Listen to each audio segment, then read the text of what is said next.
আমি একজন ভ্যান চালক। আমি আপনাদের কাছে সকলের কাছে বাচ্চাদের দোয়া এবং আর্থিক সহযোগিতা কামনা করলাম।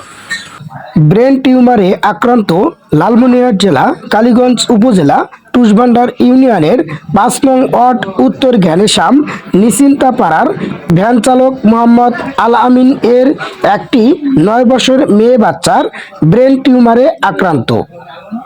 রংপুর মেডিকেল হাসপাতাল হতে রেফার করে ঢাকা শিশু নিউরোসার্জারি হাসপাতালে। মেয়ের বাবা বলেন, ডাক্তার বলেছেন চিকিৎসা করতে ৪-৫ লক্ষ টাকা লাগতে পারে। মেয়ের বাবা একজন ভ্যান চালক হওয়ায় তার পক্ষে ৪-৫ লক্ষ টাকা দিয়ে তার মেয়ের চিকিৎসা করা সম্ভব নয়, তাই সকলের কাছে সাহায্যের প্রার্থনা করেন। বাচ্চাটাকে অপারেশন করতে গিয়ে আমার বাচ্চাটা পিছনে ৪ থেকে ৫ লক্ষ টাকার আনুমানিক দিয়েছে। ৪ থেকে ৫ লক্ষ টাকা হলে আমার বাচ্চাটাকে আমি চিকিৎসা বাচ্চাকে বাঁচানো সম্ভব। রেফার করে আমাকে রংপুর মেডিকেল রেফার করে দিয়েছেন ঢাকা নিউরো সার্জারি মেডিকেল।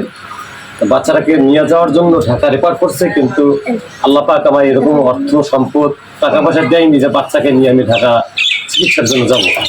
তো এই ধরনের যদি কোনো সহায়তাবান ব্যক্তি আমাকে সহযোগিতা কিছু অর্থ সহযোগিতা করতে পারেন, হয়তো বা আপনাদের দোয়ায় আমার এই মাসুম বাচ্চা দুটোকে আমি যদি ফিরে পাই আপনাদের দোয়ায়, তো আপনাদের কাছে সকলের কাছে আমি আমার আকুল আবেদন জানাইলাম, বাচ্চাটার জন্য আপনারা ১০ টাকা ৫ টাকা যা পারেন যে বাচ্চাটা সহযোগিতা করবেন।